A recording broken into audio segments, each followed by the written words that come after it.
हमको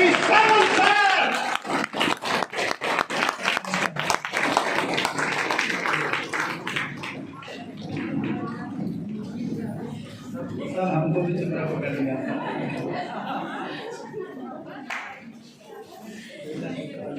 सर्वप्रथम आप सभी लोगों को मेरा नमस्कार। जहाँ तक मैं समझ पा रहा हूँ समय के बारे में सबने बताया है, ये सत्य भी है कि समय बहुत ज़्यादा हो चुका है और हमारे बताने के लिए भी बहुत ज़्यादा कुछ बचा नहीं है। बस मैं आज की मीटिंग, आज का जो ओपनिंग है, इसका मैं उद्देश्य बताते हुए अपनी बातों को समाप्त करूँगा। बाकी के दिनों में बराबर हमारी आप लोगों से मुलाकात होती रहेगी और जितने भी सब्जेक्ट विषय आएंगे उस पर चर्चा होती रहेगी। आज के इस ओपनिंग का उद्देश्य सिर्फ इतना सा है कि हम आप लोगों को ये बता सकें कि आप लोग अकेले नहीं हैं और आप लोग अकेले नहीं हैं यह दिखाने के लिए ही मुझे उम्मीद है 5 जिले से लोग आए हुए हैं। ये सिर्फ बताने के लिए, आपकी विश्वसनीयता को कायम करने के लिए कि आप लोग अपने स्थान से डगमगाइएगा नहीं, क्योंकि बहुत लोग मिलेंगे फील्ड में और आपको बताने वाले भी लोग मिले होंगे कि बहुत ऐसे आए और चले गए। तो हम उनमें से नहीं है, यह बात मैं आपको शुरू में ही साबित कर सकूं, इसलिए 5 से 6 7 जिलों को लोगों को बुलाया गया और सबका परिचय कराया गया। जबकि चाहते हम लोग 2-4 लोग बात बताकर अपना चले जा सकते थे, लेकिन परिचय का उद्देश्य यही रहा और आज के ओपनिंग का उद्देश्य भी यही रहा। एक छोटा सा मैसेज देते हुए अपनी बात को मैं समाप्त करूंगा।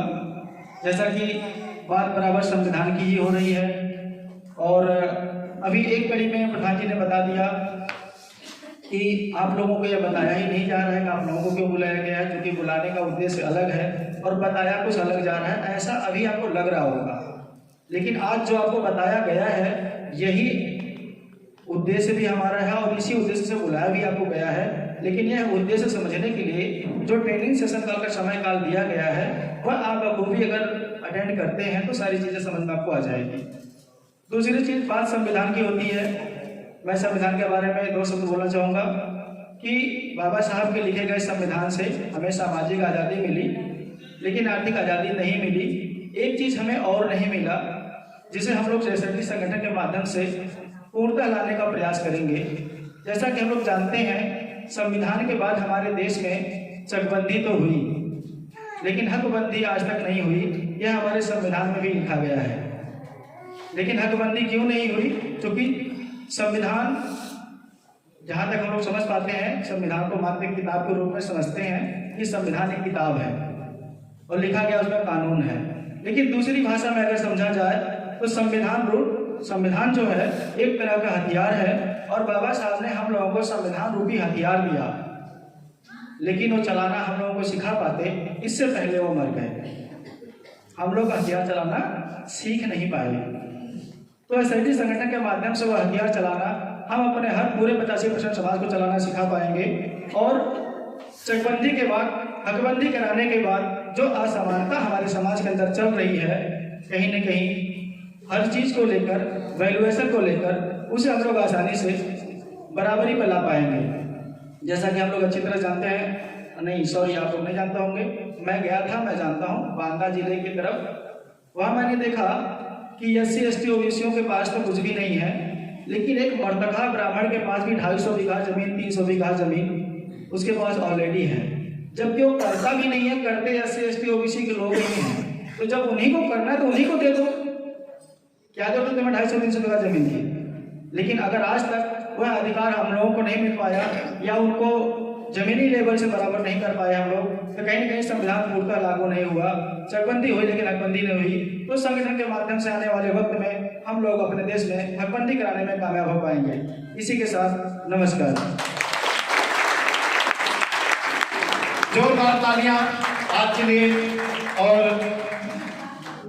आजमगढ़ जिले के लिए।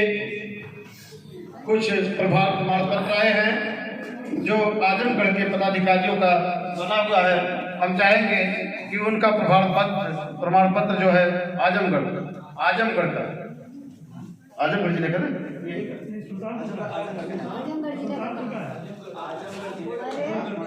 वहाँ से आजमगढ़ से जो आए हैं, तो अभी हमारे किसी भी साथी को उसके बारे में आइडियोलॉजी नहीं है।